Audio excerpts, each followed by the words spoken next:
महाराणा प्रताप और घास की रोटी की कहानी उनके संघर्ष और त्याग का सबसे बड़ा प्रतीक है।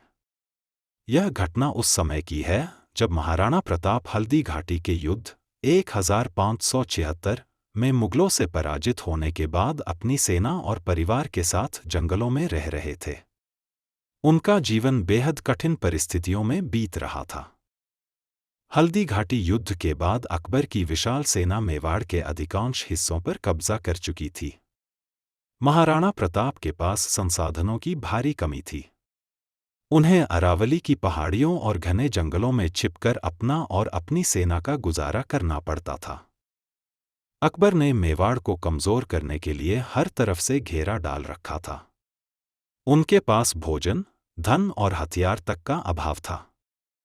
1576 में हल्दी घाटी का युद्ध खत्म हो गया था। अकबर ने महाराणा प्रताप को हराने के लिए अपनी पूरी ताकत झोंक दी थी। युद्ध के बाद महाराणा प्रताप के पास न तो राज्य का कोई सुरक्षित हिस्सा बचा था और न ही संसाधन। वे अपने परिवार, छोटे बच्चों और वफादार सैनिकों के साथ जंगलों में छिपने को मजबूर हो गए। अरावली की घनी पहाड़ियों में गुफाओं और झाड़ियों के बीच उनका संघर्ष भरा जीवन शुरू हुआ। महाराणा प्रताप का परिवार साधारण लोगों की तरह रह रहा था। न कोई महल, न कोई सुविधा। खाने के लिए अनाज उपलब्ध नहीं था। जो भी जंगल में मिलता, जड़ी बूटियां, फल और यहां तक कि घास, उसी से भोजन बनता था। ऐसी स्थिति में उनकी पत्नी ने घास को सुखाकर और उसे पीसकर रोटी बनाने का तरीका निकाला। यह रोटियां कड़वी और सख्त होती थीं, लेकिन यह परिवार और सैनिकों का सहारा बनी। एक दिन महाराणा प्रताप की छोटी बेटी, जो भूख से व्याकुल थी, रोने लगी। उसकी मां ने जैसे तैसे घास की रोटी बनाई और बेटी के हाथ में दी। लेकिन वह रोटी इतनी कठोर और कड़वी थी कि बच्ची उसे खा नहीं सकी।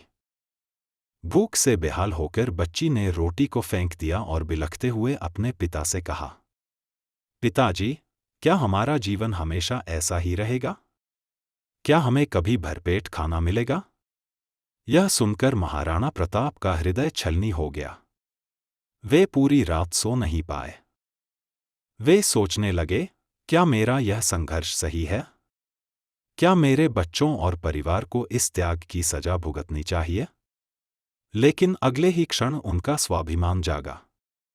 उन्होंने स्वयं को संभाला और निश्चय किया कि वे अपनी मातृभूमि की स्वतंत्रता के लिए यह कठिनाइयां सहन करेंगे। इस कठिन समय में अकबर ने महाराणा प्रताप के पास अपना दूत भेजा।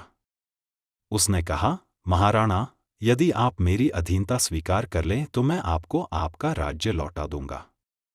आपके लिए सोने चांदी की थालियों में भोजन आएगा।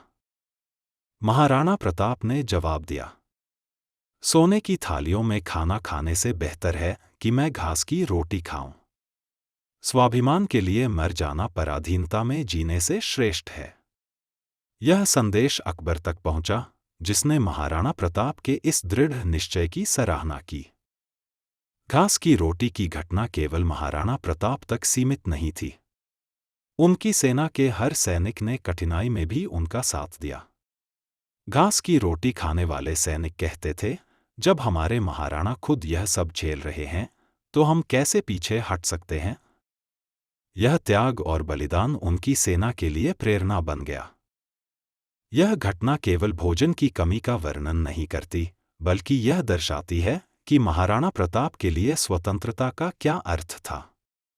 अगर आपको यह वीडियो पसंद आया हो तो वीडियो को लाइक और चैनल को ज़रूर सब्सक्राइब करें और कमेंट में जय हिंद ज़रूर लिखें। धन्यवाद।